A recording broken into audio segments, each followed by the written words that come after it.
8-2. Former Guardian Andres Gimenez homered for the second straight game. He drove in 4 as that series now tied at 2 games apiece. In the National League Championship Series, Dodgers beat the Milwaukee Brewers 3-1, and with that, LA leads that series 3-0. Can now find 92.3 The Fan on YouTube. Subscribe to our YouTube channel. Get the best content from our shows each and every weekday. That's 92.3 The Fan on YouTube. Headline sports news every 20 minutes right here on 92.3 The Fan. From the University Hospital Sports Desk, I'm Jeff Thomas. Up next, time for the Ken Carman Show with Anthony Lima here on 92.3 The Fan. Dillon Gabriel looks like he belongs. Now, is he a guy that's going to put the team on his back and take him to wins already as a rookie? No, but I don't know. He looks more comfortable than Cam Ward. I would argue Dillon Gabriel's given the Browns a better chance to win a lot of these games than Cam Ward's given the Titans. I definitely want to give Gabriel at least this month. Let's see where they are after that. Let's see where he is after that. Catch Odyssey NFL insider Ross Tucker on Afternoon Drive every Wednesday at 4. We are Sports Radio 92.3 The Fan. The Ken Carman Show with Anthony Lima. 11 seconds to go, down 1. Left to right kick for McPherson. Snap, spot, right-footed kick is in the air. He's got the leg. He drilled it. 33-31, Cincinnati. 7 seconds remain. Rodgers takes the shotgun snap. He fades. He rolls to the near left. Rodgers steps into it. He heaves a long, arcing effort into the end zone. Knocked down by the Bengals. And that's the game. And Cincinnati beats Pittsburgh 33-31 in a Thursday night thriller. Flacco is playing for the Cleveland Browns, a rival of the Bengals. He's down there leading his team, yelling on the sideline, being a leader. Then he got benched when Gabriel took over. Yeah. Here he is.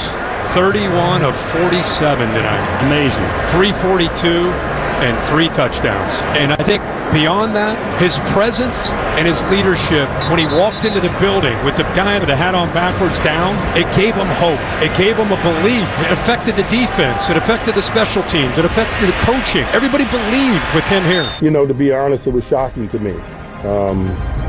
Andrew Berry must be a lot smarter than me or us. Happy crowd of Bengals fans. 33-31 victory over the Steelers, and if you can't hear it, the shout is saying, thank you, Cleveland. This is Cleveland Sports Radio, 92.3 The Fan. Audio courtesy of Westwood One and Amazon. I look the other way. Excuse me. I have to say it back to the fans in Cincinnati. No need to thank us. Thank you. Thank you. Record this. Thank you, Zach Taylor. Thank you, Mike Brown. Thank you to both of you. Because it's clear now. It couldn't be any more clear. It's right there in front of us. We were angry. We started to draw our lines. We started to find our battle stations. I didn't want to divide anybody, but I didn't think that it was going to be a package deal. No,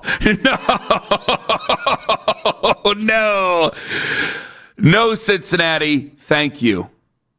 Because it's all right there in front of you. 3.5 hours last night, the post-game tone. You had all the evidence you needed. You have all the evidence you needed. That they're all getting fired? Well, no, I don't even know about that. It's just this is not working. That's the evidence that you have. There's nothing there, folks. There is no excuse. There is no defense. It ain't working. Lima, you crystallized it. I'll ask everybody else the question because I think you crystallized it better than anybody else. What, that last night was worse for Browns fans, looked worse than anything that happened last Sunday? Look like anything that's happened in an actual game for this team. Yeah, it felt like you were a national punching bag. That offensive line. Did it not? Yes, of course. That offensive line, and it's a national punching bag because of decisions, again, recent decisions that have just backfired right in front of everybody. The offensive line, arguably in Cincinnati, I have to say arguable now, is arguably as bad or worse than the Browns. Joe wasn't seeing the field here in Cleveland. They brought him in. They started the season. They took away the parachute. They took away the safety net if Dillon Gabriel were to go down or not play well and Shedeur wasn't ready. They took that away. None of it is working. And now it's just clear for everybody. this, whatever this is at its end. There's no arguments for this thing to continue any longer. Because I don't think they have a plot. There's no plan. What's the plan? Whatever they had, they lost it. It's gone. It's gone. After what we've said all week, after everything that was there, I mean, I wonder what Kevin was thinking watching that game. Either A, he was mad at himself because he couldn't get it out. B, he was mad at Andrew for trading the guy away. Do we know whether or not? And you know what? I have to ask another question. Do we know Kevin wanted to start Dylan Gabriel against Minnesota? Was that a decision that was made for him? I mean, my assumption was no. Okay. There was no way that he wanted to go from the veteran and away we who go. was the starter to Dylan Gabriel. But, we don't know these things. I mean, there's been a lot of arguing after the fact of what Stefanski has wanted, and it's just fans guessing because we don't know because they just say they're thought partners on everything. So you just assume everybody's on the same page at all times, which is impossible for a losing team. There's no way, because if that's the case, they'd just all be fired. It'd be the easiest move ever. Like, all right, all of you guys are equally responsible for their record. They're 1-5. All right, I fire them all. That's easy. That's the easiest thing. You run it till the end if you want to. That's fine. But there's nothing more that could be clear. They have Jamar Chase and they have T. Higgins. Okay, Jake Browning wasn't doing anything with them guys. Here's the 40-year-old man, the grand old man, putting it on the Pittsburgh Steelers. We dropped back 58 times last Sunday. The grand old man dropped back. He was able to do it. How many yards? I lost count. 342? 342. 3 touchdowns, 7.3 per. That's an offense. That's moving the ball down the field. They're saying thank you, Cleveland. I say thanks to them because it's what we have here, folks. We have them primed and ready to go. There are more callers ready to go today than there were on Monday. Because, folks, you have finally had the clarity. We have went from lily pad to lily pad to lily pad to lily pad. We've played the blame game, and at certain times and I throw Paul DiBodesta in here too. Over the last decade, how long has he been around? 12, 10 years? I lose count. Over the last decade, we have gone from person to person to person to blame. It's all there, guys. It's all there for you right there. I mean, what other evidence do you need? What other evidence do you need? We are right now, what last night was a realization. We are in the Blair Witch Project, and Andrew Berry just admitted to kicking the map in the creek.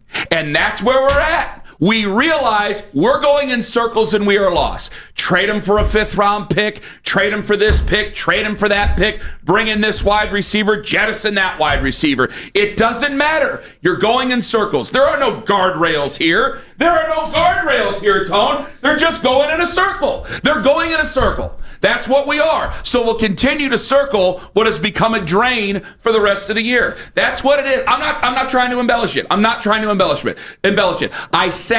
I stood in the shower today, and I just realized, I go, this is what it is. And I'm looking around, and we're just seeing the trinkets hanging from the trees, and here we are. And I'm just waiting for the rocks to be formed, and then waiting for Kevin to be standing in the corner. That's where we're at right now. No, last night though, I think is going to stick with, forget about, you asked the question, what is Kevin thinking last night? What is Jimmy Haslam thinking last night? I mean, I'm sure they weren't positive thoughts. I hope they weren't positive thoughts. It was humiliating.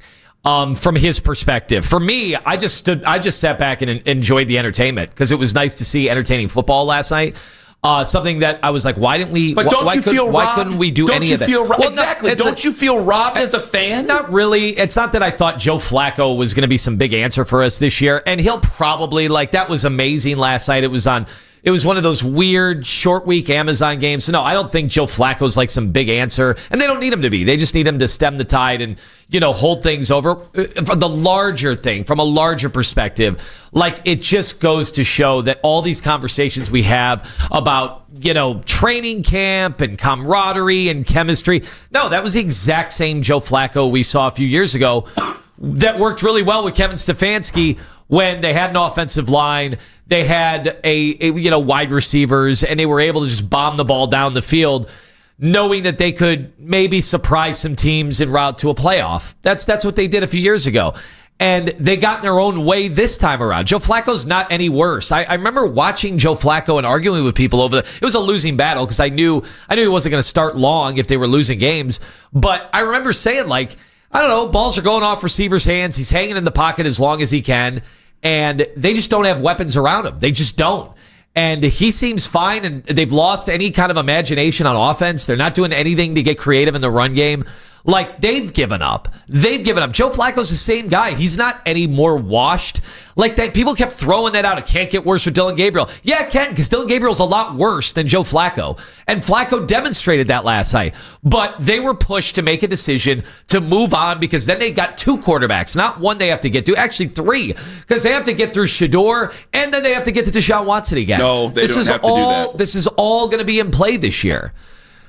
So winning was never the goal. It was never the they would have loved if they could have fallen ass backwards into some wins like they did against Green Bay. But that was never the big goal this year. And we said that. We said that before the year. But that's why I'm getting upset. I'm not trying to be upset with you, but I'm getting upset with you because I'm not getting the reaction that I want out of you. Because can we look up the contracts? Can we look up the spot track, the Browns contracts? Mitch, give me a rundown and run it in here. It's right off the top of my head. I'm sorry to everybody because what you just said is the entire problem. I don't care. I don't care that they have this albatross of a contract hanging around them because of Deshaun Watson's contract. I don't care.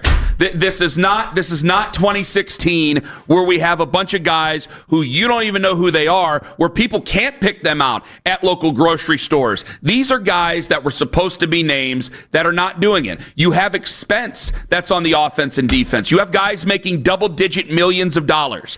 And for you to say, and I don't say that you're wrong, by the way, for you to say that winning was never the goal here. That's what I said. It's what I said 2 months ago. You were here. You heard me. And I know, and I didn't want to believe you because a Browns fan right now should be, well, car dashes are much nicer than they used to be, so I don't want you to punch your dash. But you should be fist pounding right now with fury.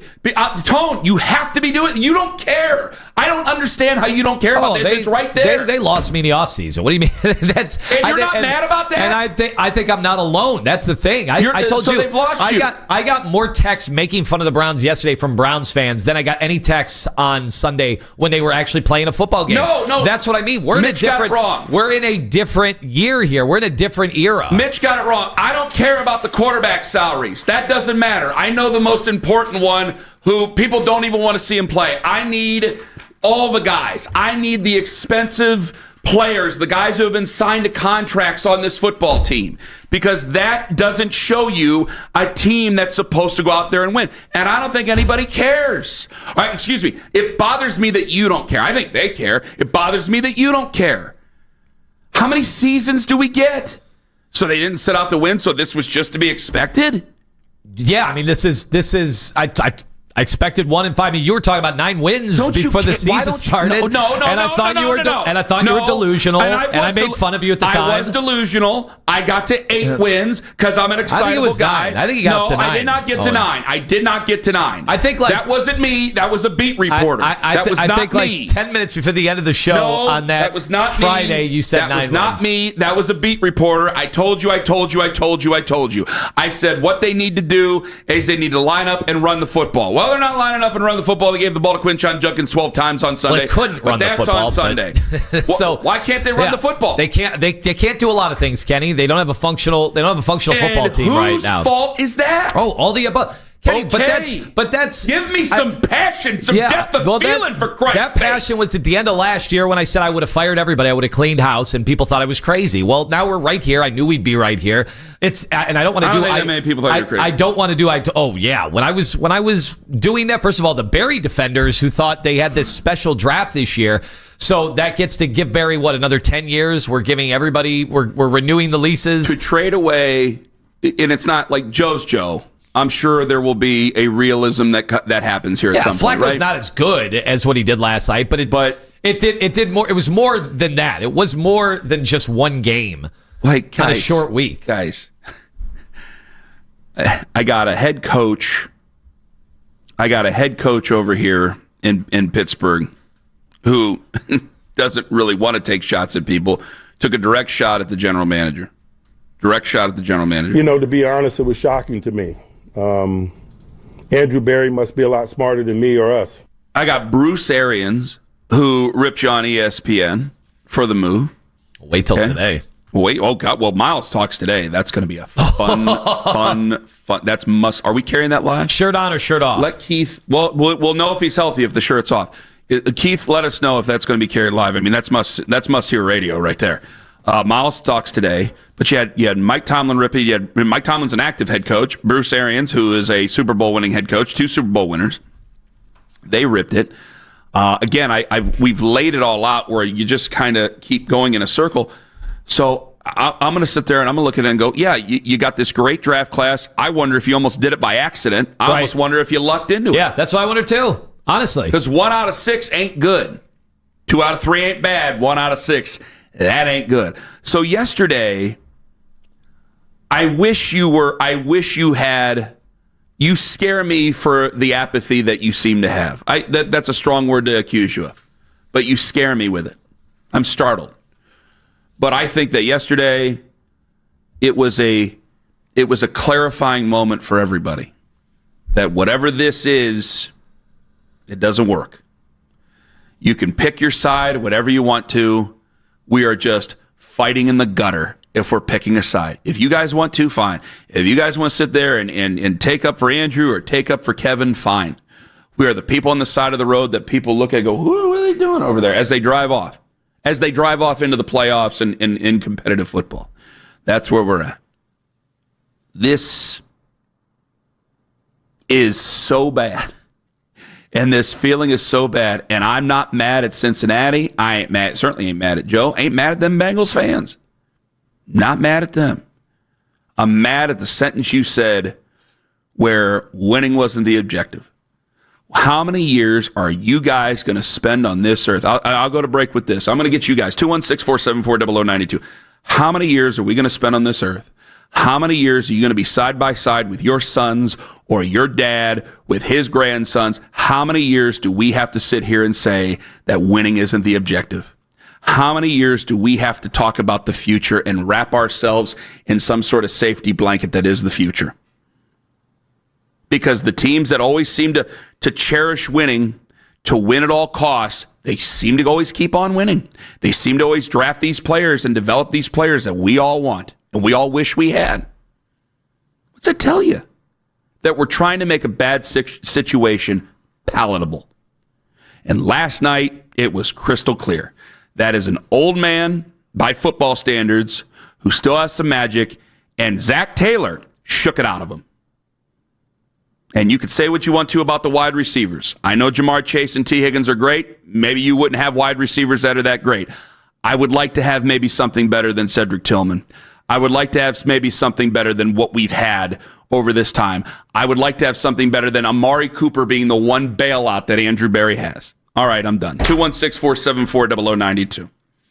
Was last night worse than an actual Browns game, or was it better because of the clarity? Ken Carman, Anthony Lima, take us with you to work on the free Odyssey app. XTEND.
simple. Andrew Berry and Kevin needs to be gone. First Ace Frehley.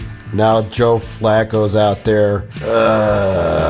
Andrew Berry is playing 22D chess by trading Joe Flacco to the Cincinnati Bengals to beat the Pittsburgh Steelers. So the Cincinnati Bengals just beat the Pittsburgh Steelers with a quarterback that the Browns had 10 days ago. And that quarterback threw for 342 yards and 3 touchdowns. Someone give me a reason why Kevin Stefanski deserves to have a job after tonight. I would love to hear it. There you go. You think it could be a whole show of just coming in hot? One way or another? Yes. Like first half of the show, we do those, and the second half of the show, we just take them cold the rest of the way. 216-474-0092. I mean, I'm sorry. I'm holding back what I want to say. So. Well, don't hold back. Well, I don't think people want you to hold back. Well, clearly they don't, but you've raised this white flag as if you just don't care about Browns football anymore, and I don't know what we're going to do here for the rest of the year. Last night was more of it felt, first of all, it's Pittsburgh losing, and yet that doesn't seem to be resonating with anybody that, hey, you get to see a team. Well, you're the one that normally cares. And Pittsburgh losing is like your second favorite thing in the world. We're 1-5. Well, why do I care? Well, yeah, but that's that part of it. That part of it's been crystallized for weeks. Like no, I don't have. You didn't at any point think that this was going to be some big prized Browns season. What am I supposed to do? So when they go out there and they finish 9-8 and they lose in the first round of the playoffs, am I supposed to set something on fire after my team just goes out there and wins maybe 2 more games this season, and then you say, I wasn't supposed to be the winning? And Ken, you can't get mad at it for anymore. So you shouldn't be mad anymore. You accusing me of hamming it up for whatever reason. You're admitting that yesterday was ridiculous. What you had said. What did I say? That just win, get 16 points and win. Nobody cares. I to care. These fans don't care, and you won't That's care the issue either. Of it. That's you the issue won't of care if they score 16 points and Dylan Gabriel has 100 yards passing, but they win. I would like to. Yeah, why would I care? I gotta think this is a champion's pose for the old sports boy. Why wouldn't I care? Why wouldn't I care? Because you realize did that not hit any closer to home? If it takes you coming at me to get some passion out of you, I'll take that. So go right on ahead. Did it not hit a little bit closer to home that yesterday you're just going through your frustrations about just get me a win any which way we can? There is no winning this year. Tomorrow, winning on Sunday against Miami is not gonna make you celebrate this Browns season. You would have to get like 6. The season? You would have to get like 6 straight of those for you to start feeling good about things. Well, yeah, but I got to start with at least 1, don't I? Don't I have to start with 1? I can't just get 6 on Sunday. I got to get 1 on Sunday. Because you know one's not going to lead to 6 more. It probably won't, but damn it. So what am I supposed to do? Do you want me to hope they lose? Tell me how to feel about my favorite football team. I need you to talk down to me and tell me how to feel about the team. I found it surprising that, you're talking about I listen, it's great to rally people up and get them excited.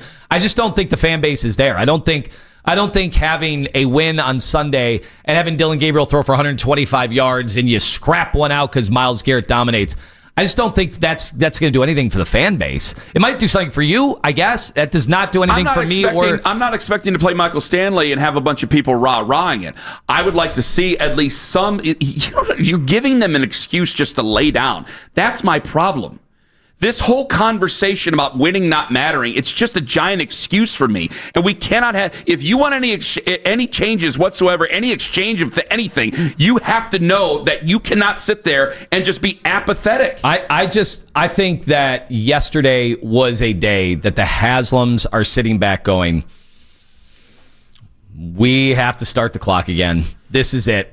Now they might keep everybody. Now we're getting somewhere. They might keep, I said it, I think, last week. I think if they lose on Sunday, the coach is out, but they'll keep Andrew Berry, they'll keep all the scouts, they'll keep all that till the end of the year.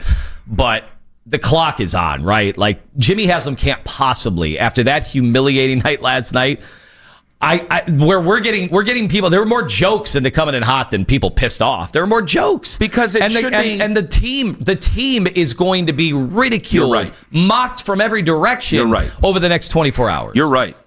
Now we're getting somewhere. I got madder at your apathy than I did the Browns or anything else right there.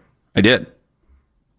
If we're telling truths, I got madder at you than I did at them because I got this feeling. It's been 6 years. And I've made many jokes and many analogies. Somebody brought up Brown's prison this morning. I remember we did that. And I've tried to protect my feelings, and I've tried to protect my personal feelings towards even the people in charge, because everybody knows how I feel about them and how you feel about them. But I think last night was such a watershed moment for this franchise and this regime. And no, in the grand scheme of things, what does beating the Dolphins do? But it's better than just losing and having these guys just accept their fate as Browns players. That there is some fight to some of these guys. So I'm trying to hold on to whatever shred of pride that we might have left. But I'm not mad at Bengals. I laughed at the beginning of the show.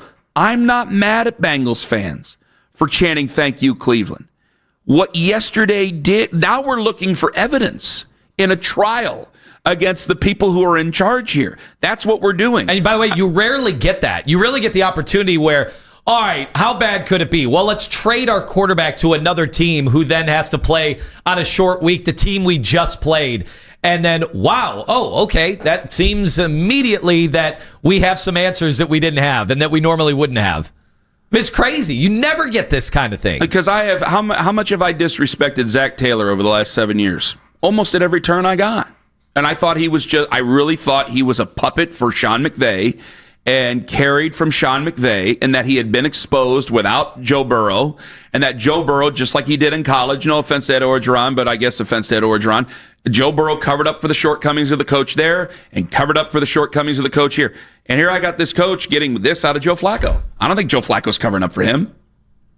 I don't think he's covering up for him. That's a team that everybody in the league is saying, lay down. Your season's over. Your season's done. You lay down, do what you're supposed to. Let us blame Zach Taylor. Let us blame Mike Brown and Duke Tobin. And they didn't lay down. They went out and they got a guy for a 5th-round pick, and people went, whoa, boy, Joe Flacco, huh? To the point where, like, remember, Afternoon Drive brought it up, and they all thought they called each other hacks for even bringing it up. And then it happened. It happened. And I take back some of it because I ended up getting mad at you. And because I'm not mad at them, I just need to make sure that they understand what's going on here. That there are a bunch of mad fans out there that are going, what else do you need to see? What else do you need to see? And by the way, it's not just the guys driving into the building today. It's a guy out in San Diego as well. This insanity, these mental gymnastics, we got to get off the balance beam. We have to. We have to understand something here. Yesterday crystallized it. 216-474-0092. Oof. It's true. No, you're right. It's amazing that Joe Flacco, and Albert Breer said that the thing about Joe Flacco coming into that Cincinnati building is he would galvanize that building.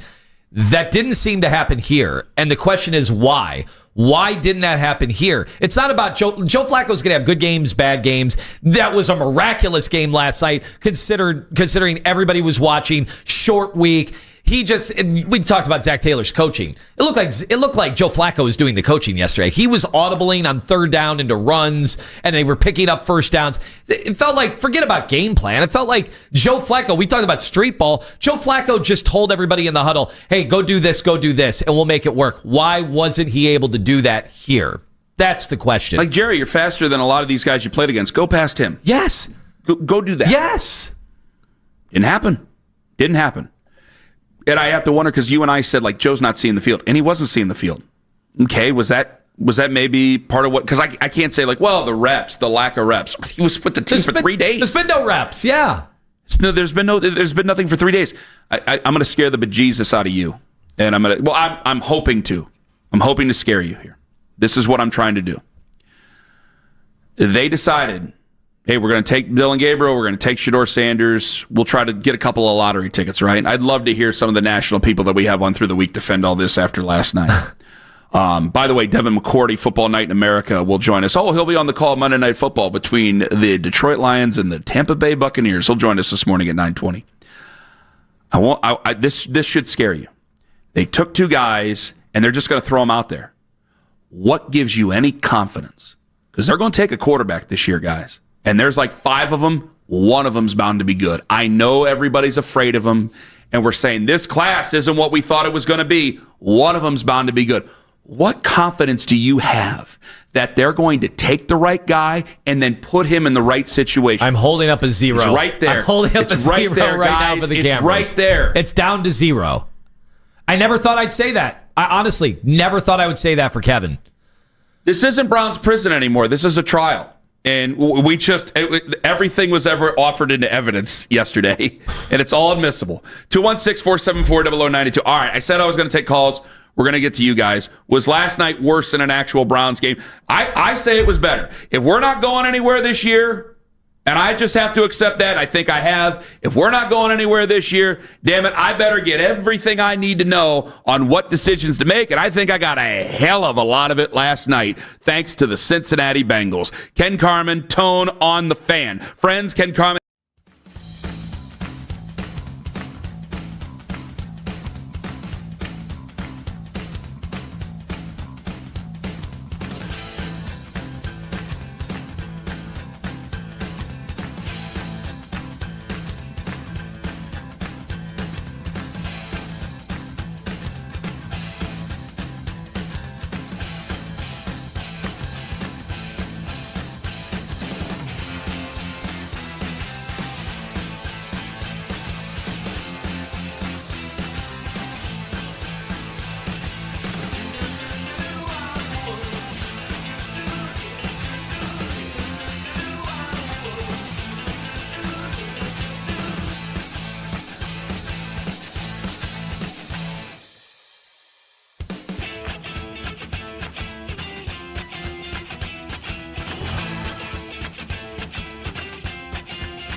Donovan Mitchell and the Cavs begin a season full of expectations Wednesday against the Knicks. It's kind of at a point now where it's just time to go get it. I think for us, not really worried about where we're seated, where we're slated. We got to go out there and handle business. This is the only place to trust for Cavs talk anytime you want. Cleveland's Sports Radio, 92.3 The Fan.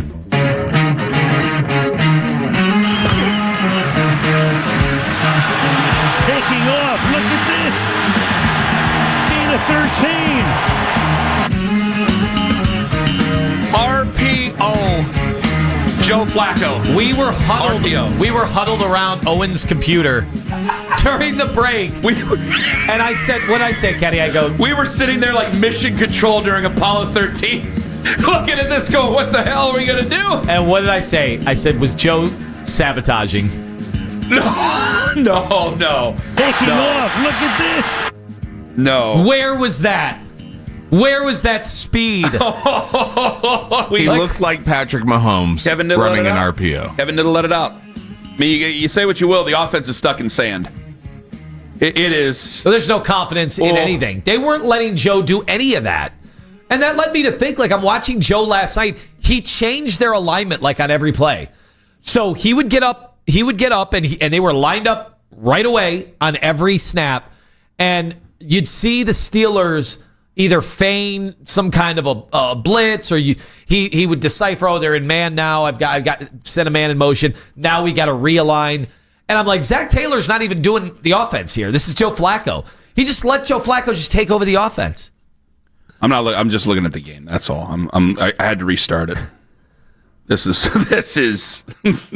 is a work of art.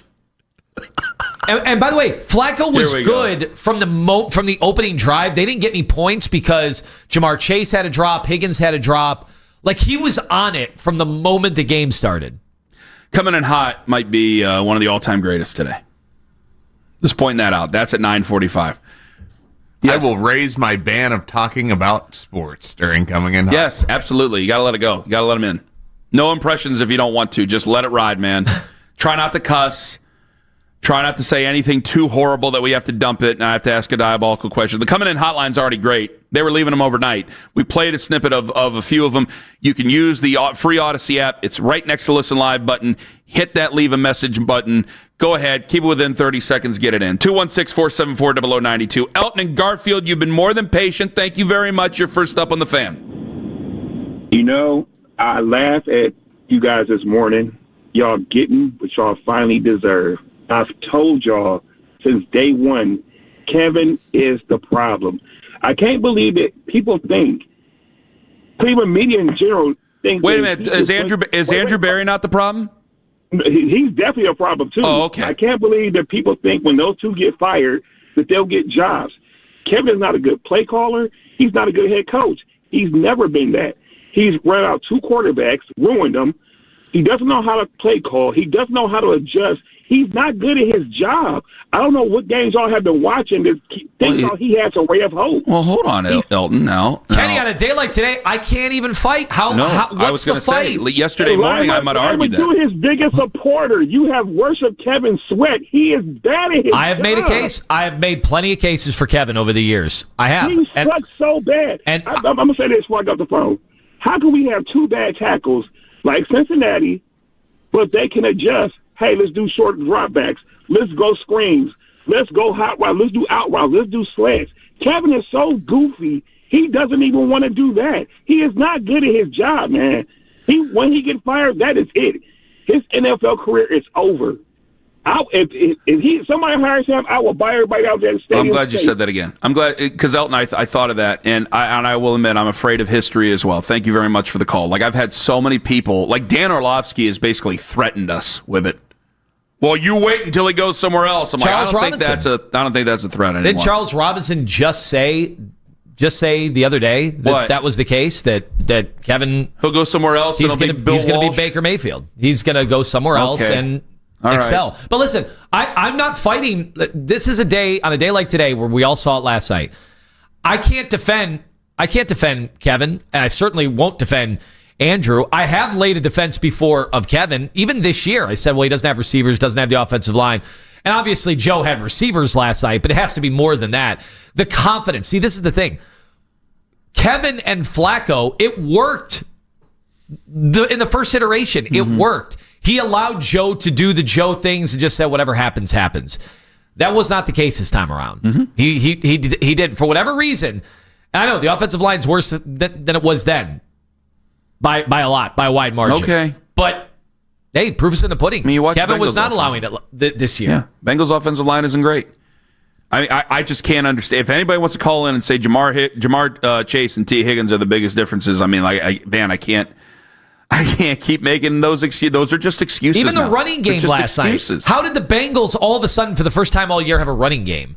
All I was told. Well, they poured it down our throat the first drive. But okay, I know that's an unlocking drive. But the analytics people have told me you can't run the football with Joe Flacco. He's the reason you can't run the football because of the way he plays. All right. Well, last night they had the best running performance of the year between the Browns and the Bengals. I'm sure they'll find a graph or something that makes them feel better about last night, I'm sure. Isaac and Shaker Heights, you're next up on the Fan. Yellow.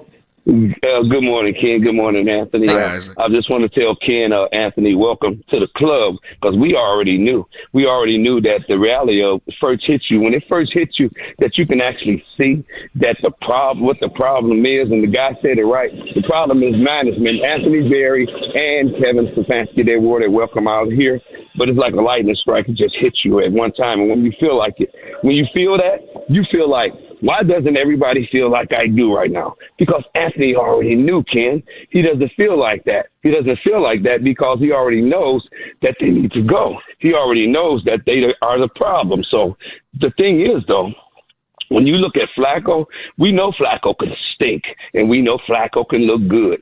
But that's not the problem. The problem is, why does Flacco look so good there and didn't look that good here? You know what the problem is? The play calling. You just said it yourself. Flacco was able to change the play. Here, he didn't have either he didn't have the authority or he didn't. Plus, he has the wide receivers. That's Andrew Berry. All week, Andrew was scaring it out of him. It's shared. That could have been part of it, too. That all week, they had such a conservative game plan because they were scared.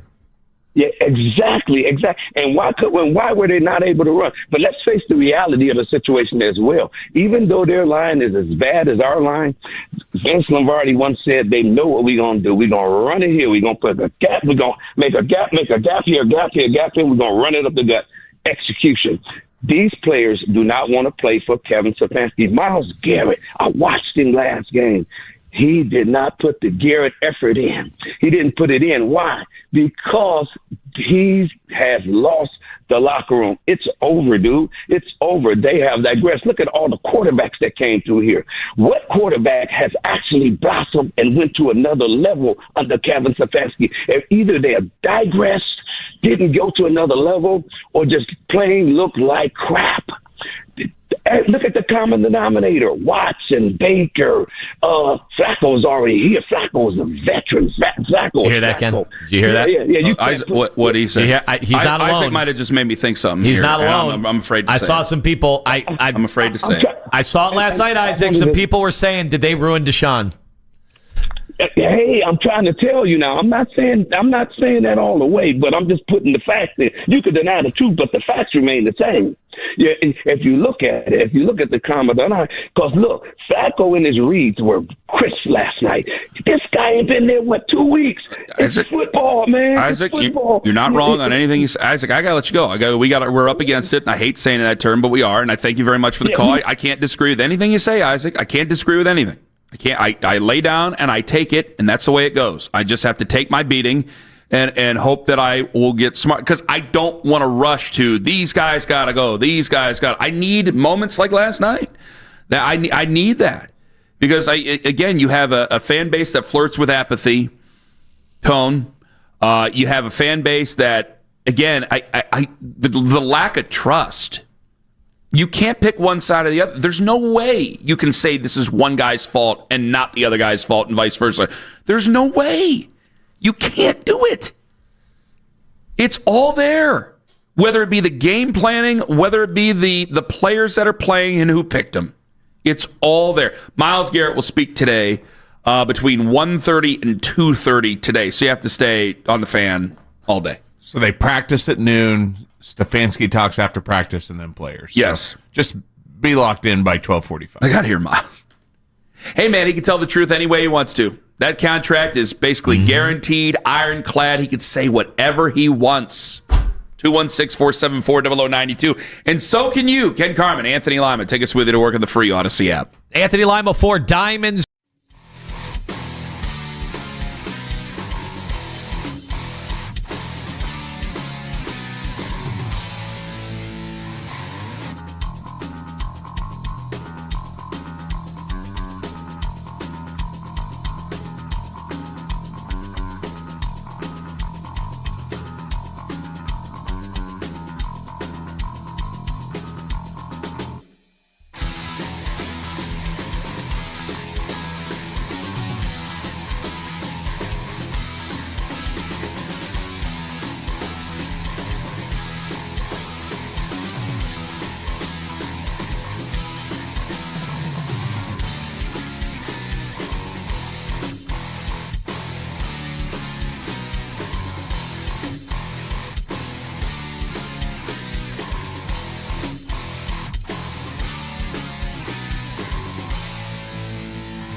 I am so sick of watching this team suck. I am so sick of watching Kevin Stefanski with no emotion. I am so sick of this team quitting and not playing hard. You have some rookies that play hard and the rest of the team just, whatever.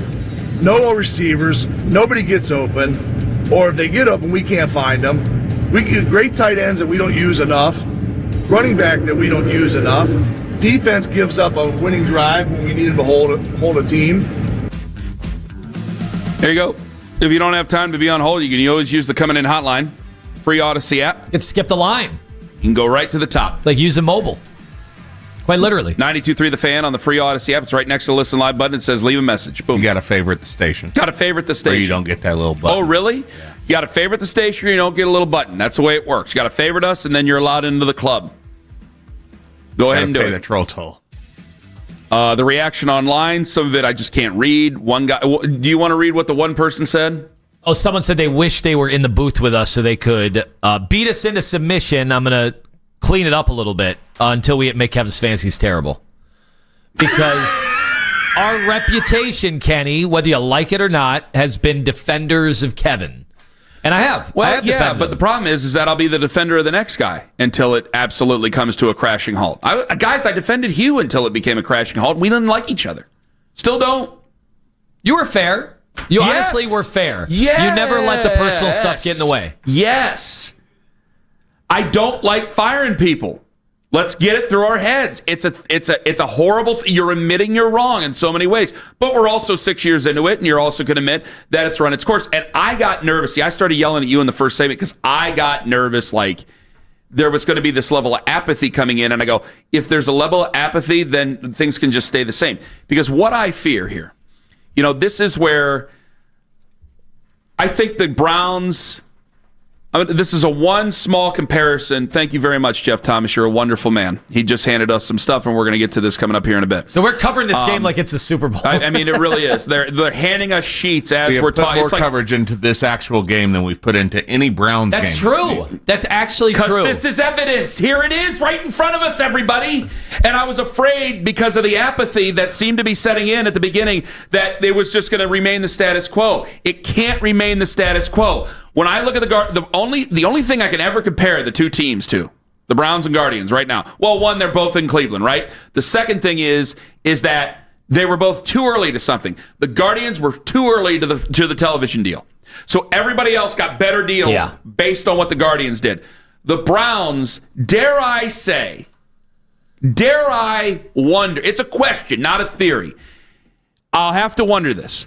And this is where the guy in San Diego, who never comes around when things aren't good, the guy in San Diego, did you go to that? You were the first one to go to that. You were the first one to go to the analytical point of view. To the degree that they did. Guys, it's been a decade. You got 30-year-olds now, 35-year-olds now, who were just grad assistants in college, who are now running things in the NFL. They've been able to look at what you've done and use us as the guinea pigs where we haven't been successful, save for 2 seasons, and they've been able to apply it to their successful franchises. Like Mike Tomlin, you can tell. Mike Tomlin, certainly this morning, is mad at Andrew Berry, and I don't know if he has any respect for him, but there's analytical people with the Pittsburgh Steelers, certainly. Yeah, every front office has. They're not just doing it from their gut and saying that this is a football guy. No, but what Mike Tomlin, they've evolved. I wonder if we haven't evolved. The guardrails. Have the guardrails changed? They say they have. I don't know if they have or not. So you can get stuck in the ways of the old things that worked back in the day. And if you're not going forward, then you're just going to get stuck and everybody's going to leave you behind. We all must evolve in whatever business we're in. And I don't know if they have. And you could say, well, they can. They never really did. It was never successful. Fine. The next people we get will have analytical drive to them. It's going to happen. It's the NFL now. And I think fans are going to be okay with that. It's just, I don't want to go swinging from one side or the other. John's biggest mistake is that he didn't take that side seriously. And it cost him. And it cost all us. Because if he would have taken that side seriously and there would have been a meeting there in the middle, we could be a very great franchise right now. And conducted a normal coaching search. We could be one of the best franchises in the NFL. It was there for us and it imploded. And here we are. And And now I'm asking myself questions that I don't even know if I want to answer. I mean, hell, we had Isaac at Shaker Heights. He started to go there, and you took him there. Whereas, hey, you got to ask the Deshaun Watson question again.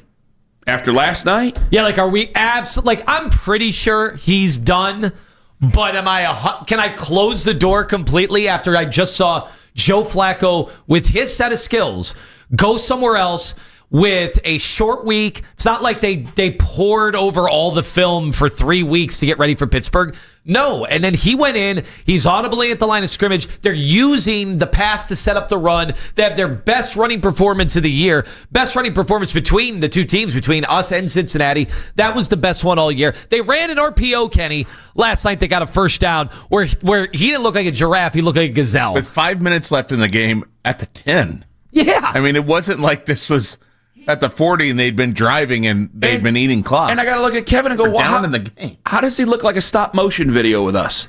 And then he just takes off. So they coach with Zach Taylor. Yeah. Zach Taylor. Zach Taylor has been a punchline in this league for how long, guys? Kenny, pretty clearly, is it not, Zach Taylor empowered Joe Flacco to say, hey, look, there's T. Higgins, there's Jamar Chase. Just get rid of the ball fast. They can get open at the line of scrimmage pretty quickly. You don't need 7-step drops. We don't need play action. Maybe, Joe, you know what you're doing. Maybe, Joe, not that you're smarter than me at offense, but you know what you're doing out there. You've done it a couple times. And he trusts his eyes against a Pittsburgh defense.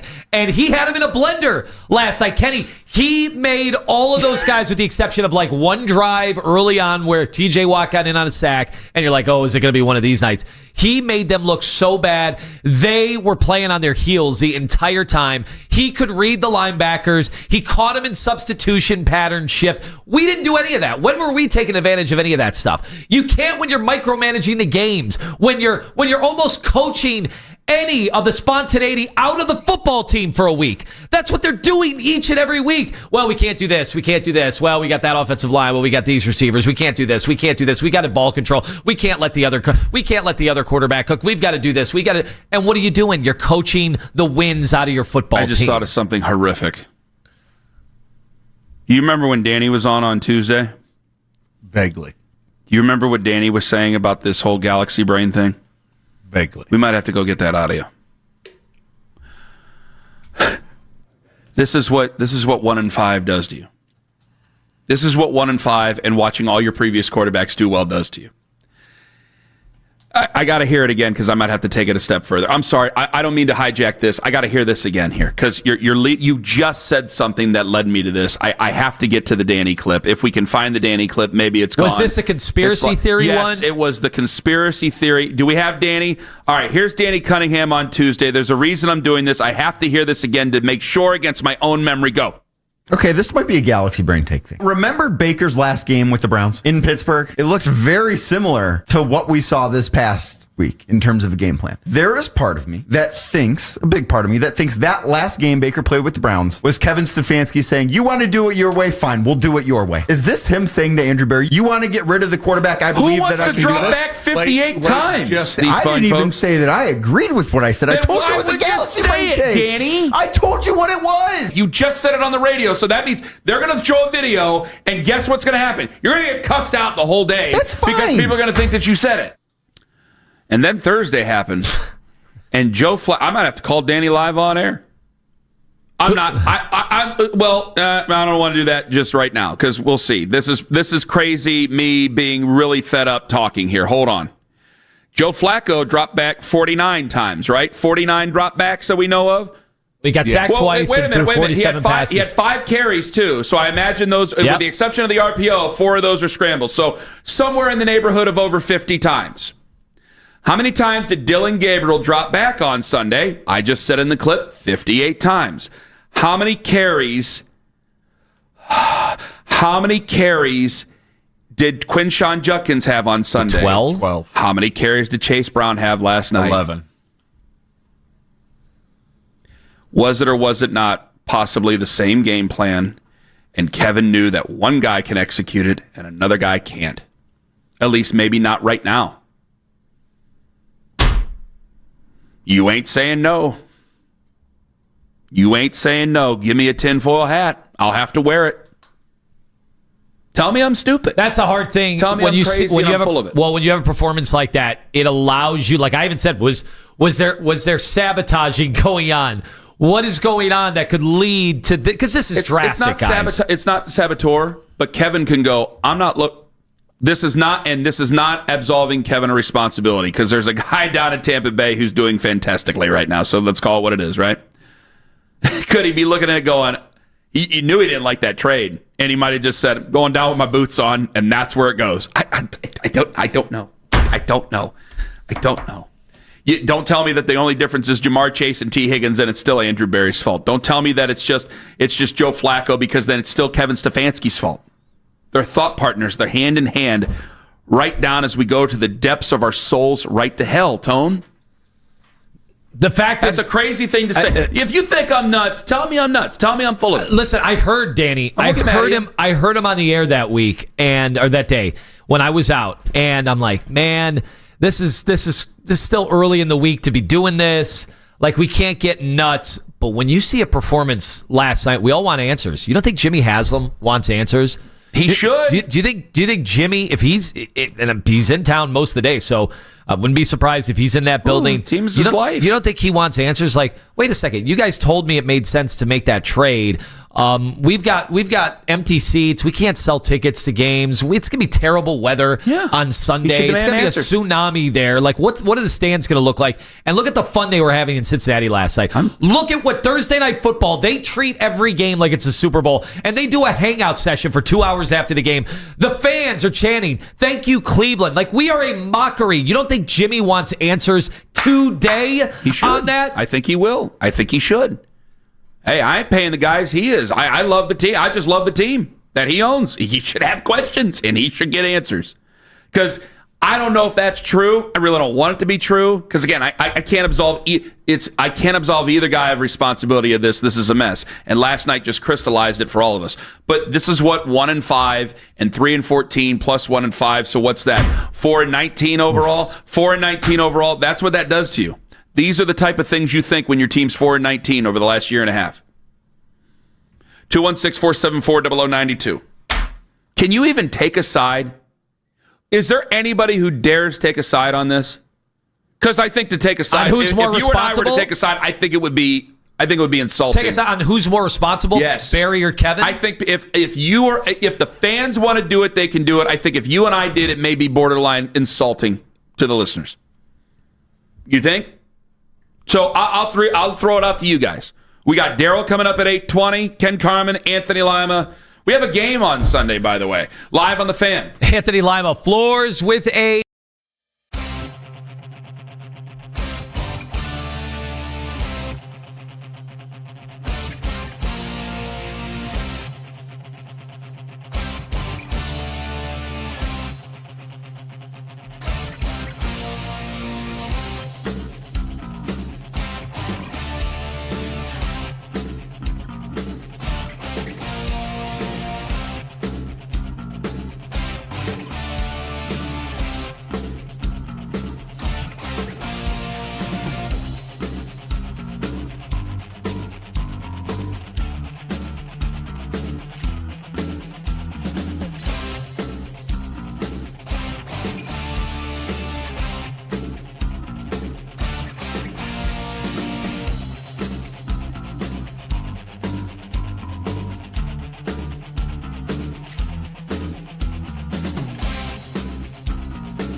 dysfunction to be what you can be. I think Stefanski's a really good coach. I think Cleveland fans hate him. I think they can't stand him. I think they think he runs a vanilla offense. I think it's been a horrible situation from a quarterback standpoint since he's been there. And even when the Baker situation was good, you saw what he could do, and then Baker gets hurt, and then there's other elements of like OBJ being on there and all the drama that was sort of happening then. Stefanski's the one where I'm like, he could become available, and I think he could go elsewhere and do well. That is Charles Robinson of Yahoo Sports. He was a guest on 102.5 The Game in Nashville. That was from just yesterday, where he was talking about Kevin Stefanski, how he could leave and be in a better situation. I don't think he was being like threatening like Dan Orlovsky was a couple of weeks ago. Also before this game on Thursday Night Football. Yeah, well, here's Charles Robinson, where things might have changed after the Flacco trade, where he believes that there could very well be a gap between Andrew Berry and Kevin Stefanski. 2 or 3 weeks ago, they said, "Hey, is Kevin on the hot seat?" I said, "No way." I said, "He and Andrew Berry," I said, "they're good. They're on lock." Then they traded Flacco, and Stefanski comes out, and I'll never forget listening to that press conference. And I was texting the guy, I'm like, "You listening to this right now?" Like, he put it on Andrew. Like, he was like, "Look, I trust Andrew." It's like he kept saying it like over and over again. And I'm like, yeah, I know Kevin did not want to create an environment where he had this veteran quarterback and who he wanted to continue starting. But at the very least, if he wasn't going to start him and he had a rookie starting, he wanted to make sure he had the veteran in the number 2 position, the support role. And then now that guy's playing for the Bengals. And, you could tell, I'm like, this feels like there's a tiny bit of separation now between the head coach and the general manager. And since that press conference, I'm kind of like, yeah, this feels different. This feels like there's a little bit of a gap there. And I look at this and I go, again, this doesn't absolve it. Again, audio courtesy of 102.5 The Game in Nashville, is the game plans were similar against the Pittsburgh Steelers from Sunday to Thursday. One team was able to execute, the other team wasn't. It doesn't absolve Kevin of any responsibility. Joe Flacco was here and he was ineffectual while he was here. He was very effective against the Pittsburgh Steelers. But it makes you wonder crazy things, ask crazy questions. And I think they're worth asking. But I don't know this morning. I just don't believe I can take a side. I think it's all bad, and they're 1-5. It's got 12 games to go. Maybe not even that, because I want to read a tweet to you guys. Twitter reactions brought to you by Scheibman Jewelers, Cleveland's premier jewelry store. I tagged you on it, Tone, because I wanted you to read it too, because this is strong stuff. It comes from Scott in Bay Village. Ken, I cannot imagine the text messages between team members last night. Demoralizing. And then Kevin has to face them this morning. I mean, you walk in like that? You got to walk in and as you were embarrassed on national television. Those guys watch other games. Some don't. Some really don't like watching other games. They get nervous. Who was the guy we had on? He doesn't like watching other games. He gets really worked up. I know Carson Beck felt that way. He gets really tense watching games that aren't film. I remember he admitted that. But what do you do if you're Kevin this morning when you go in? I mean, we've said, like, Jimmy driving in has to be like, I need some answers today. I need to know where the hell you guys think this thing is going here. Yeah, because don't you think, like, even if Jimmy's not meddling like in the old days, all right, and I believe that. That's what I've heard. Like, he's not meddling from week to week. You still have to report to him, right? There still is a hierarchy, and no matter what, like, that is part of every building is set up a little bit differently. But there's no doubt, like, they had to sell him on bigger moves. A bigger move is trading Joe Flacco in the division. Mm-hmm. It was obviously something that you don't see. They've never traded with Cincinnati. They never traded with them to begin with, right? Yeah. So they tried once. They had to tell Jimmy Haslam. And look, most people in Cleveland were like, hey, you have these 2 younger quarterbacks. Like, that all makes sense. Where's the season going? It hasn't looked good with Flacco. But that's us doing sports talk radio, and that's the fans all, texting their buddies or having conversations at get-togethers. There is a moment where you have to go explain to Jimmy Haslam, all right, we want to do this, and Jimmy will sign off on it because he trusts Andrew Berry. At least he had the trust in the past. He trusts Kevin Stefanski. Gave him extensions at the end of last year after what was their record, 3-14. So I thought they got extensions right before. Okay, whatever it is, but they have their extensions. Like, he trusts them. He's everything he said He's unwavered in the support of them, but that starts to unravel the worse this gets. And they had to say, like, it hasn't looked good, but here's why we're doing this. And then you see last night, like, Joe Flacco is just as good as he's been. But if you're Jimmy, you're sitting there going, you know what? I've trusted you for a very long time. I've trusted you guys, and again, I got to look at everybody. I got to look at Paul DePodesta, the guy out in San Diego. I got to look at all of it. I've trusted you guys for how long? The fan base is either apathetic or really mad at me, or really mad at us. I went with you about the quarterback situation. The quarterback I loved, that I know for a fact the guy loved.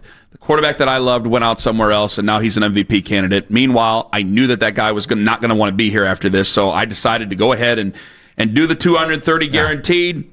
Trusted you to go out there and get it. Had to deal with a lot of flack because of that, for the love of God. The only time we played well is without him. Fine. And again, we go from lily pads to lily pads of blame. From different little targets that we go to blame. It's been that way over the last decade.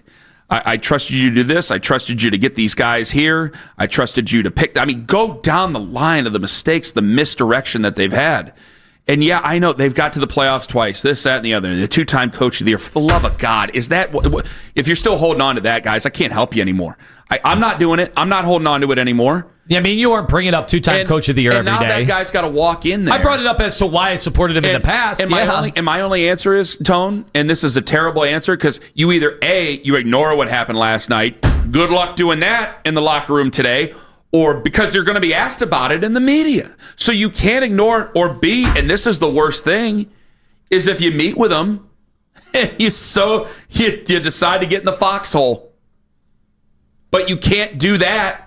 Because I like if you go, Andrew wanted me to trade Joe or wanted to trade Joe. I didn't want to trade Joe. Oh, by the way, Dylan, you got to lead these guys out there on Sunday. Right. Like, if you had somebody to rally around, you could do that. You could have that mentality. You can't say nothing. They don't have that at all. And what I'm saying is, last night I think is going to loom bigger than you might even normally think on just a random. Hey, anything can happen on a random Thursday night in a divisional game like that. We see some bizarre outcomes, right? That might be what this is. Joe Flacco might be terrible the next 4 games. That's not what I'm getting at. What I'm saying is that it's going to loom large because there were people around the league that were like, you really trade? Like, yeah, Joe wasn't playing well, but that really wasn't Joe's fault. Guys were dropping balls. He had no offensive line. Dylan Gabriel's not going to be able to handle this. He was a developmental guy in some capacity. I mean, he had to start 4 weeks into the season. Yeah, he's a third rounder. Like, he's going to get the opportunity. So I think you are already catching that. And then last night, it was all let's make fun of Cleveland night on national TV at Amazon. Yeah. Like, that's what it was. They did a game you weren't even playing. You were a punchline on national television in a game you weren't even playing. They did a celebration. And by the way, what did the crowd chant? What did the crowd chant last night? It's not even the first time, Tone. Go ahead. Play the chant. Play the chant for everybody in perpetuity. Of course, I'm thankful to Cincinnati this morning, but go ahead and play the chant for everybody. This is audio courtesy of Amazon, wherever we're able to get it. I know that the systems are goofing off with it. It was over the speakers. Everybody could hear it. It was synchronized. It was crazy. Happy crowd of Bengals fans. 33-31 victory over the Steelers, and if you can't hear it, the shout is saying, thank you, Cleveland. Was this worse than Sam Weish getting on the PA and saying, you don't live in Cleveland, you live in Cincinnati? It's way worse than Sam Weish doing that. Are you nuts? We were a competitive team when he did that. That's true. This is way worse. That's true. What was that, 89? This is way worse. We went to the AFC Championship game that year. It's also way worse, and I'm not even mad at it. I'm going, thanks, Mike. Thanks, Zach. You've exposed it all. Again, we're all wandering in the woods. And Andrew Berry just told us that he kicked the map into the creek.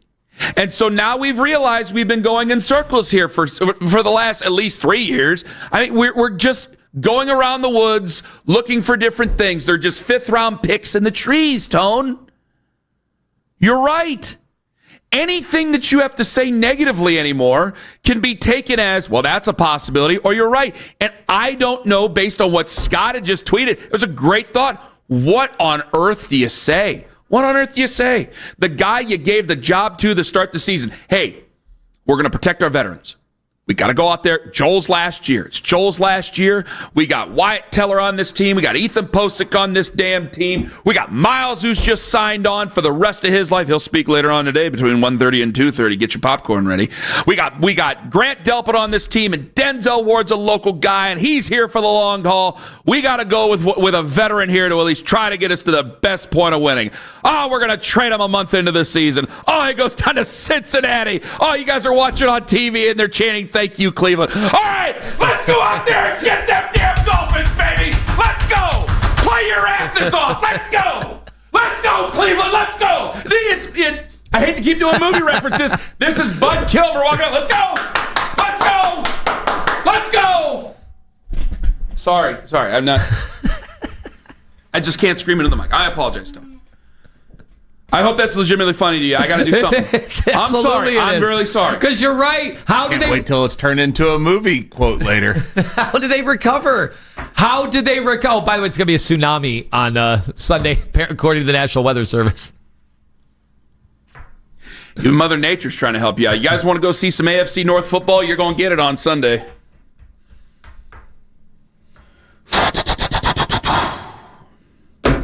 Two 216-474-0092. What do you say to him? What do you say to the team? What do you say? Guy, maybe you threaten them.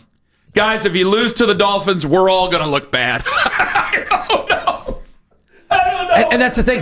That's the thing. The whole time, Cincinnati. I don't know what to say to him. Kenny, Cincinnati has been the punching bag. Your cheap owner. They don't even have the cart to come out and get Joe Burrow. The way they feed the players, they've been the laughingstock until last night.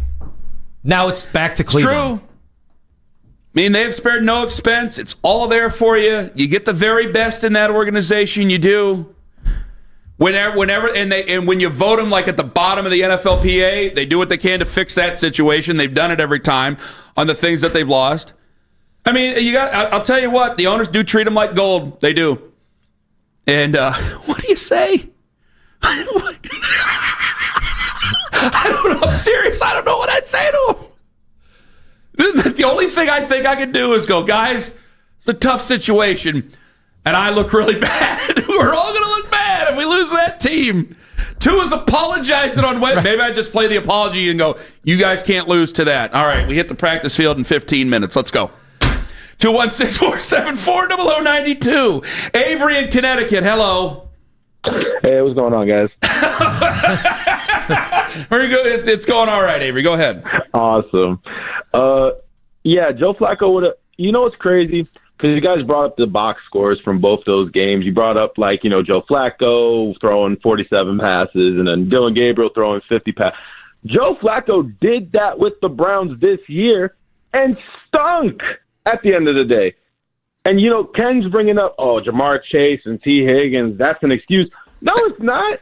It's a 4-year receiver and a 5-year receiver. There's veteran receivers on that team that have actual talent. You got one-hit wonder Jerry Jeudy. I didn't say that was an excuse for Kevin. I didn't. No. I did not say that was an excuse for Kevin. You might have heard something and got mad about it. No, I did not say. Ask Anthony. No, this has not been an excuse. No, I did not. No, I did not. No. Well, at the end of the day, we had Amari Cooper and Joe Flacco lit teams up with one guy. We didn't have one guy out there. It's the same offense Zach Taylor runs. I don't get it at all. It's amazing. I wish Joe Flacco was here when we had Odell and Jarvis because maybe Joe would have stretched the ball down the field. Who knows? But at the end of the day, it's honestly a Stefanski problem. I think he's just not an aggressive enough head coach, and we need to get a guy like Brian Flores who puts some edge on this team and put some fire under the players' butts to do better. Avery, thank you very much for the call. Our boss just texted us and said he's going to have him on the line running wind sprints after the game like Fran Brown. We'll revert to the college tactics. Lose to the Dolphins, they all come back out. Yeah. On the line! Whistle. I don't know what to do. By the way they're talking, there's going to be such flooding anyway. They're going to need oars to do their sprints. All right, let's go to the people. 216-474-0092. Can you even choose a side? And you heard what almost like Cam Robinson. I don't know if anyone is hear from him. You heard what Charles Robinson said Again, I don't think any of you guys care if there's a rift. It's all bad. You all wear it. Ken Carman, Anthony Lima. Not you guys, they do. Ken Carman, Anthony Lima. Daryl Ryder at 8:20. I'm sure with the told you so's on the fan. Anthony Lima for Fanatics, Week 7.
We got to go out there. Joel's last year. It's Joel's last year.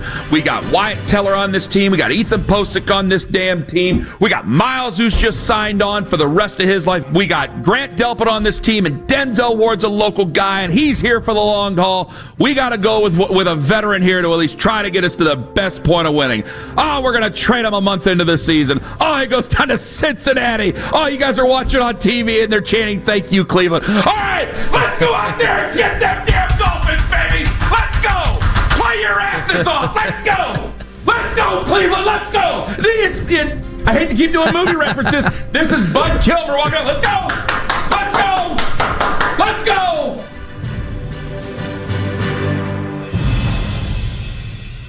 It was a very short fall. It still seems like it's going on. I'm sorry. That's hurt right there. I hope everybody noticed that. That's a broken person talking. That's hurt. Broken. That's a broken person. That is got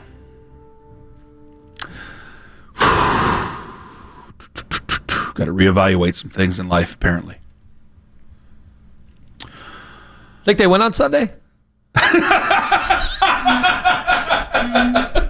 Surprise me, boys! Go out there and get them. I said it. Vegas. I thought maybe they'd change the line a little bit after seeing that last night. They didn't.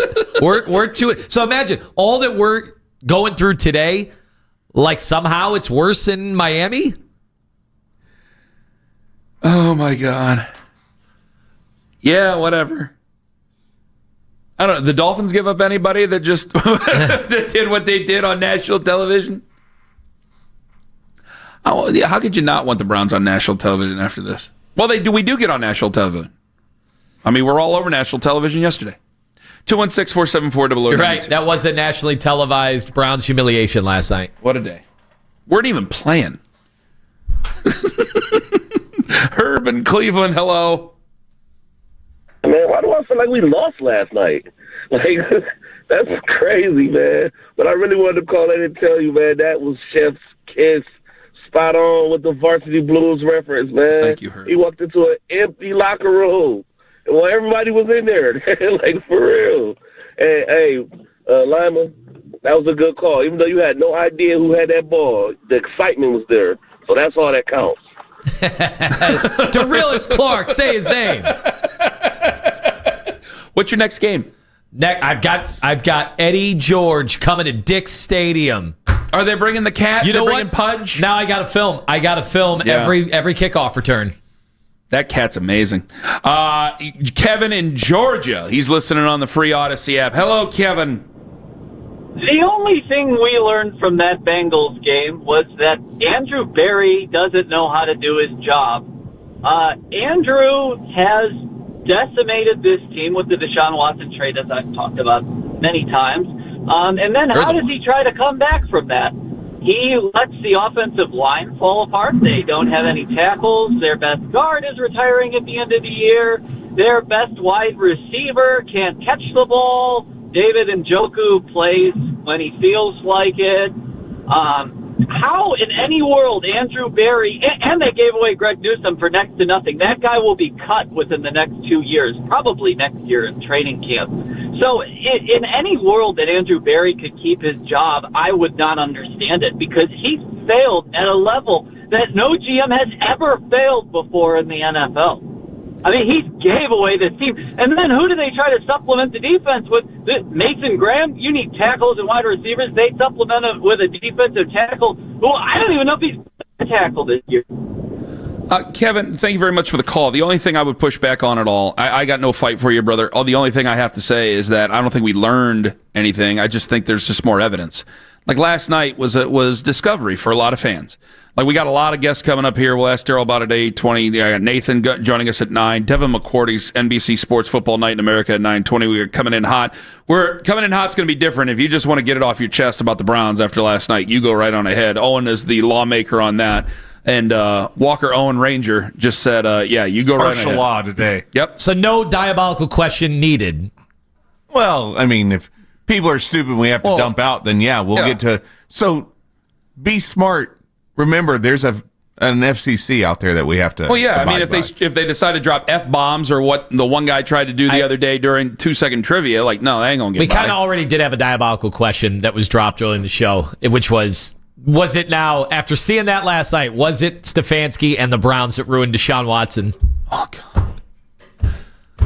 Don't call about that for coming smiling. Fine, who cares? Call now about it. I don't care. I didn't embarrass you last night. Ray in Rochester, New York, you're next up on the Fan. Good morning, guys. You guys are my favorites. I love you guys. Thank you, Ray. Listen, we do appreciate it. Thank you. I got one word, exposed. Kevin Stefanski claims to be collaborative. Is it possible that he is the reason these quarterbacks continue to fail? Baker balls out. Kevin Stefanski handcuffs him. Flacco balls out. Stefanski handcuffs him. And Dylan Gabriel has said on his own, he's scared to make mistakes because Stefanski's actually a control freak. He can't help himself, and it's costing our team year after year. And just to touch on this last thing, I absolutely believe that he broke Deshaun Watson. He broke him. He broke the guy. He had no confidence in him, and he didn't set him up in a position to be successul. Well, you set him up, and he knocks him down there, Tone. I hope you're happy. Don't blame me for this. Guys, no, I'm not blaming you. I'm not blaming you, Ray. Ray, you're allowed to answer that question. They're 1-5. You can ask anything you want. You can ask anything you want. Ray, thank you very much for the call and the kind words. You can say anything. Yeah, you can ask anything you want, and you can put out any theory you want. Because it's all up for grabs. It's all there. Coach looked bad last night. General manager looked bad last night. They all look bad. The whole thing looked bad. They're not even in the city. They didn't even play. They looked worse than they did the day before. Again, I got a game on Sunday, a winnable game on Sunday. Nobody cares. Nobody cares. They care about what they saw last night because you guys all want to get ready for the future. Fine, we'll get ready for the future. I don't think anybody wants this group in charge of it, but fine, go right on ahead because I leave you with this. If you're going to work, I said, they went out, they want to make sure. There ain't no way they traded away Joe Flacco with Kevin Stefanski's blessing. Not that absolves him of any responsibility. The offense certainly looks different now, doesn't it? That's on Kevin. There ain't no way they traded him with Kevin Stefanski's blessing. I believe it. I believe it in my head and my heart right now, especially after what happened yesterday. But let me ask you this. They're going to make sure that they got Dylan Gabriel out there before he was ready. Now they're going to put Shedeur Sanders eventually out there before he's ready with a coach that nobody trusts as well. So all the Shedeur people, you guys want Shedeur? Buckle up because you don't even trust the head coach that's going to be calling the plays for him. And then if we get ready for the next crop of quarterbacks that are coming out here, the 5 guys that might be coming out in this coming draft, do you trust them to go find the right guy? Because one of them is going to be good. You can guarantee you one of them is going to be worth it. Do you trust them to find that guy? It is shaken, if not flat, right now with any level of trust. And notice this week, Kenny, we didn't get one call all week to start Shedeur this week. The Shedeur people have been very quiet because they've seen it. A silver lining from last night's game that has nothing to do with the Browns, but a lot to do with Browns fans. It's coming up in 5 on the Fan. KC Roofing.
players has shown. The surprising part is how Kevin Stefanski, who heralded, we're going to go back to the wide zone. We're going to go back to my old offense. How just completely inept. We thought it would be a bad offense. We didn't know it was going to be a historically bad offense. They're undisciplined. The Afternoon Drive. Weekdays starting at 2. We are Sports Radio 92.3 The Fan.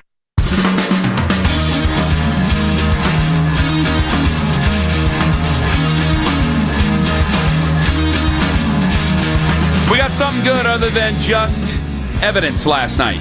If you're just joining us, good morning, everybody. We got Daryl Ryder coming up at 8:20. Try to get to some of you guys beforehand. Can't guarantee anything. It's been a wild morning. Lima and I almost came to blows earlier over how we wanted to do the show. They're tearing us apart. Well, no, because I did. I kind of lost my mind, and I was just shouting at you rather than trying to have it. It was against what we've done for nearly a decade together. So, now that I've had some time to calm down, it's like, nah, you got a point. I got mad at you for not getting mad enough.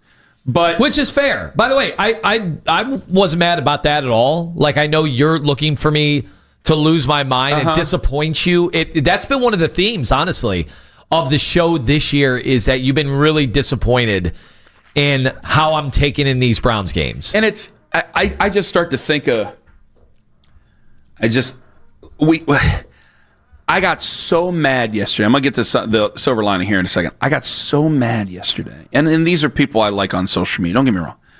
About the development versus wins thing. And I'm going, guys, you've been brainwashed. Well, development's more important than winning. Yeah, we think that because we don't win. So as long as we develop, we're doing fine. The teams that seem to always pride themselves on winning and winning at all costs, they seem to develop players that we always want. Is that not true? They develop and they win. Winning is part of development, but we've been losing for so long, we feel we have to choose. And I get mad at that because I go, we have to try to set a standard. It can't just exist because I feel like I'm excusing losing. That said, there is something that's nice here. Pony said yesterday, Andrew Filipponi, 93.7 The Fan in Pittsburgh. You put it on social media. I'm more excited to hear your theory about this, but here we go. Pony said yesterday afternoon, there's no way the Steelers lose tonight. In fact, I'll get my nipples pierced with no numbing agents if they lose to the Bungles. It ain't happening. Well, the Bungles beat him. It happened. Pony posted a picture of his chest showing his nipples. Jason Barrett of Barrett Sports Media, the legend, he tweeted at Pony, the thing of Farmer Fran. Oh, my goodness. Oh, yeah. It's taken off. Despicable. There are several. Did he say it with his chest, though? Oh, apparently, yes. Now, there are several people who want me to partake in it. I've never pierced anything before, but I have walked by several piercing pagodas at Belden Village Mall and Canton Center Mall back in the day. Several times back in the 90s. So I'll leave that one out of there. But your thought on it was the best. Your thought on it was the best. Yeah, what is it used to be like the shock jock world. It was you'd make a painful bet with somebody from another city so that you and your fans would have to experience the real dread. And I'm like, no, he just wants to get his nipples pierced. That's all he wants. He wants really bad to do this, and he's been waiting forever to get his weird fetish on the radio and then get it videotaped, which is also part of the game plan here. Yep. And that's what he wants. He wants it to happen. He wants his weird thing. He wants to get his nipples pierced. This Kenny. is an experience. This is an excuse. That's it. Once and for all, I'm just going to put my cards on the table here. If they lose to Miami, I'm looking at the camera. Where's the camera? It's right there? Right there. If they lose to Miami, I'm bringing another woman into the relationship. That's it. I'm going to do it. Yep, I'm going to do it. It's happening. And we're going to film it on OnlyFans. That's how much pain I have to feel. Lima Phils. It's going to be great. If they lose to the Dolphins on Sunday, I'll have my wife wear a plague doctor mask and handcuff me and choke me out. Yep, that's it. Okay, it's going to be humiliating. Oh, my God. So terrible. If they lose to the Dolphins, I'll make sure Liz buys new heels and stomps on my grapes. Mm-hmm. That's a guarantee from me to you, You Cleveland. have to sit there and take it. Can you imagine? You got any kinks in there before we roll on? No, I'm going to let you guys handle this. Let's be very careful. Well, the problem is that he spent time in the Pacific Rim. All his kinks have been taken care of. That's not fair. Yeah, it's not fair.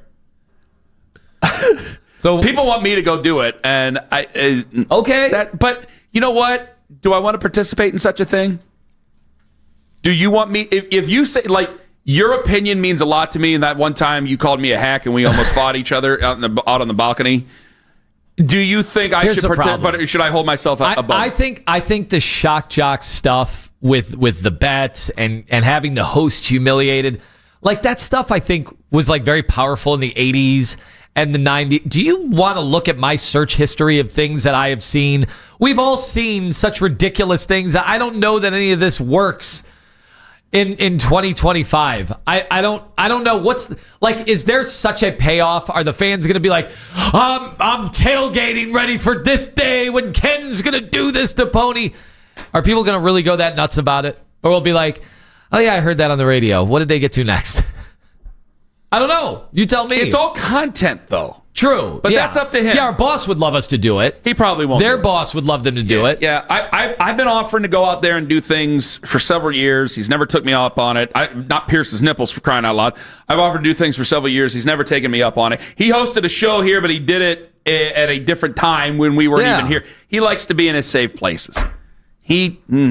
You know how he is. And he's calling me last minute during the playoffs so he could set up his big tweet about empty seats in the stands. By the way, did you see the empty seats in Detroit for their final game, for their elimination game? Wasn't just a Cleveland thing. I actually didn't see him, but I was paying attention. Oh, yeah. Anyway, you wanted to ask, are we looking too much into Flacco? Or should we give more credit to the wide receivers? We're getting very little pushback because I don't want to blow something that I think we're getting very small opinions on, but go ahead. Well, most of us are all on the same page on a day like today. Almost, how could you not be? And that's even understanding that. Do you think Flacco's going to do this all year until Burrow comes? I do not. I do think he's going to give his receivers opportunities, but he's also going to throw interceptions. That's going to happen. But last night was a really rough night because it all worked. It was the best of Joe Flacco. It was like the run we had, down the stretch where we made it to the playoffs. That's what it looked like. And he didn't look washed. In fact, he even ran an RPO. But were they able to do that because of Jamar Chase? I mean, he drew 4 penalties. He's getting open immediately every time. Well, if he didn't we do that? We do that? No, but if he didn't help the offense, they wouldn't pay him all that money. If he didn't help the offense, they would have taken him where they've taken him. Yes, obviously Jamar Chase and T. Higgins are better than what we have. But good God, that's one game. We've had a sample size. We've had a sample size, and then honestly, I think what they haven't done with Dylan Gabriel shows you more about how they feel about everybody else. It's not opening up the offense. Even when they drop back, the difference between Joe and I talked about the game plans and how if you look at some of the drop back numbers and the rushing numbers, a lot of them are actually similar between the two. Now, the Bengals rushed for way more with Chase Brown than what we did with Quinshon Judkins, probably because we were getting a bunch of holding calls. Sometimes I forget. Either way. Maybe not. Okay. But when you drop back 58 times and you're averaging 4.3 yards a pass or whatever it is, what's that telling you? One guy can go further, one guy can't. I think Kevin does like Dylan Gabriel. I just don't think he likes him in October as a rookie when he's in the 3rd round.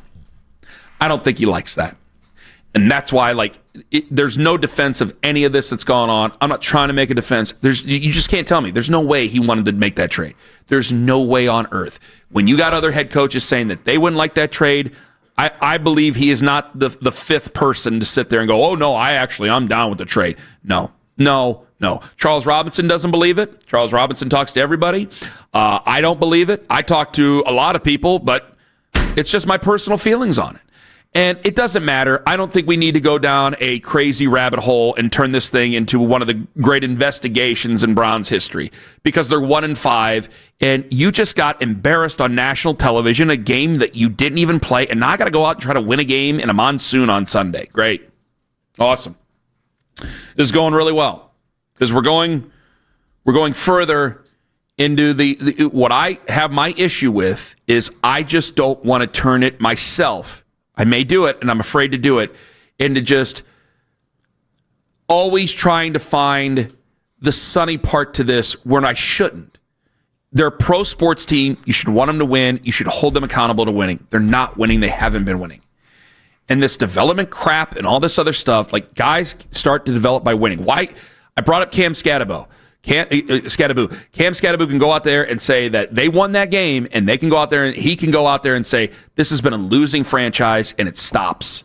I'm helping to stop that. We don't want to say that. We just want to, well, as long as they develop. It's not a giant 7-on-7 or a giant joint practice. These games count. They're supposed to count. And that's been my entire problem with all of this. Yes, I believe in process. And to get results, you have to fall in love with process, Anthony. But damn it can't just turn into it. Process can't become an excuse. And that was my problem I had so many years ago. And you shared that with me.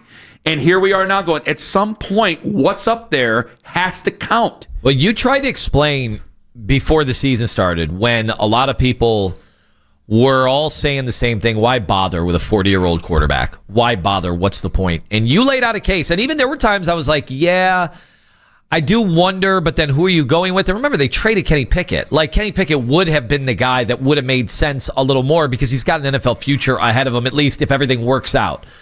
You could debate whether you think it would, and we certainly did that as well. But you made the case before the season why it did make sense to start somebody like Joe Flacco.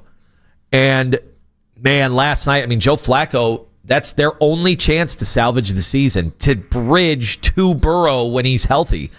And you looked at Burrow last night. See, this was very important, and this is what some of the national reporters were saying. And I know people were rolling their eyes before kickoff on the pregame on Amazon when they're saying, he walked into the building, it changed things. People are like, we saw Flacco in Cleveland. It didn't change anything. Come on. But there it did. It made sense because they would have been waving the white flag had they have thrown Jake Browning out there again. Because there's something that he knew that wasn't right with all this. We won't find out until it's actually over. There's something he knew because the Bengals went out to get him to save their season. And it was a long shot. They went out to say, and they may not still save their season. Yeah. But there's still a level of seriousness there. There's something he knew that we won't find out until after with this group. Because, again, Kenny Pickett was the guy texting people on draft night. And, hey, I might not have wanted it. I'm a hater. I'm an idiot. He thought he was going to be the starter. Yeah. And there were people in the building that thought he was going to be the starter. My fandom sometimes takes over. That's fine. I'm not paid to do that like they are. That's a problem. 216-474-0092. Coming up at 9 o'clock, Nathan going to join us. Devin McCourty going to join us at 9:20. We'll go with Coming In Hot. You can say anything you want to about football, anything you want to about sports. It's a different era today after what happened last night. Up next, the dangerous one. I hope you're ready for some fire and brimstone in 5 minutes. Anthony Lima, 4.